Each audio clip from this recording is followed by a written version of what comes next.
Flanos, and welcome to Hooked on Britannics, episode 3. Now, got some surprises for you because I decided to reformat things a lot. So we got Dwow, that's right, count them, Dwow, new features.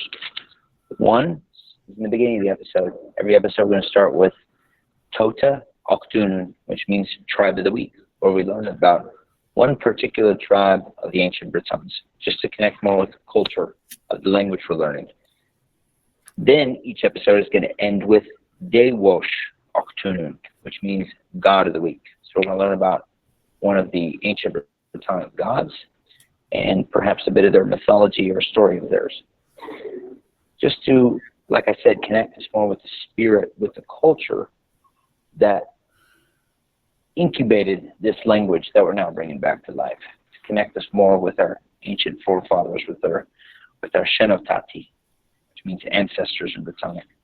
So today, the Tota Octunun is the Brigantes. Now, mind you, I picked these, both the tribe and the god randomly.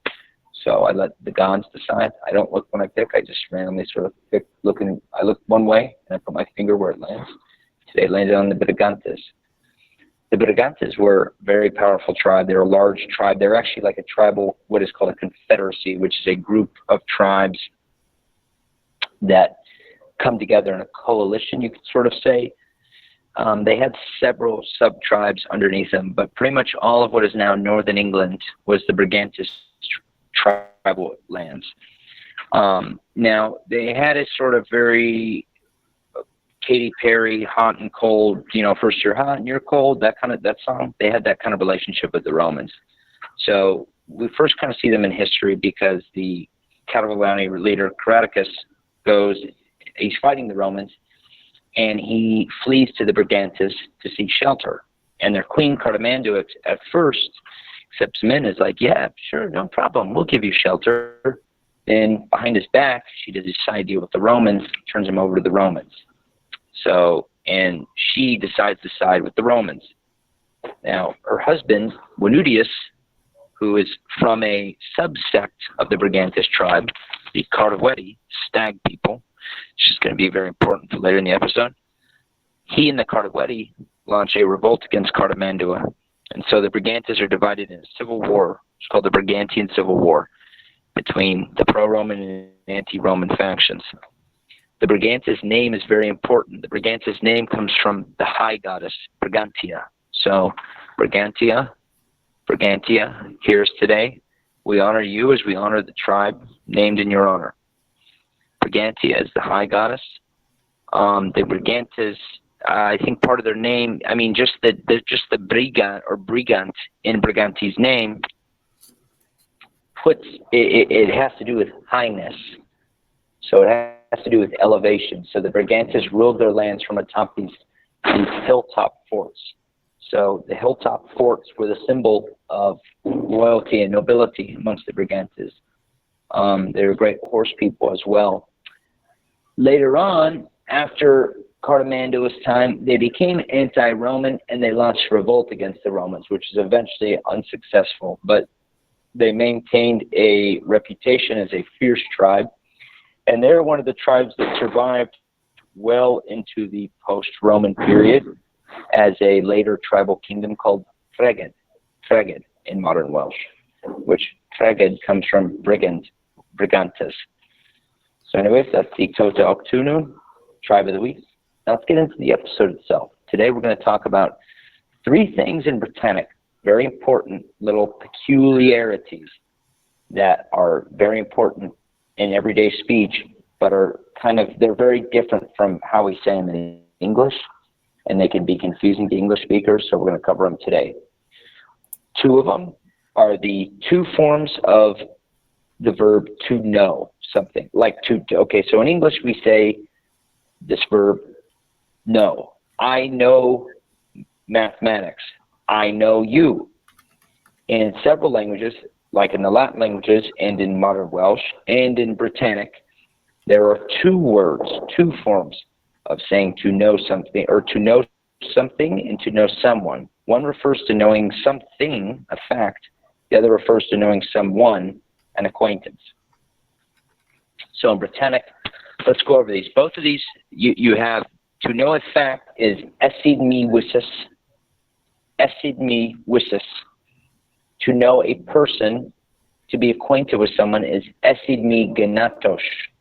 Esid mi genatos. Now, esid mi wissus and esid mi genatos, they both start with esid mi. So what this literally, I'm going to break it down for you. So what esid mi literally means is there is to me, and then wissus means knowledge, referring to a fact, and genatos means sort of acquaintance or knowledge, referring to an acquaintance. So what you're literally saying in the language, think of it like this. There is to me knowledge. So if you wanted to say algebra, I know algebra. Esid mi wissus, algebra. Esid mi wissus, algebra. There is to me knowledge of algebra. If you wanted to say, I know baby Rexa, you'd say, esid mi genatos bibi Rexa. I don't think that phrase is ever going to be seriously or literally uttered in Britannic, but who knows? We'll see. Donald Trump just won an election by a landslide, so we're in different times, they might say. Some people might say the greatest times that there ever was in all of human history, but it just remains to be seen. I mean, the other languages, Anglo-Saxon language was horrible. Britannic language, it's the greatest language that there ever was in all of human history.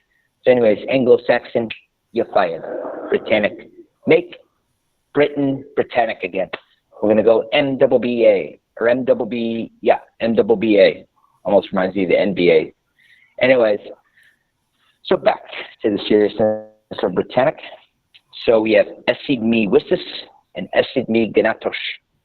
Esid mi wissus, I know, as in a fact. Esid mi genatos, I know as in a person.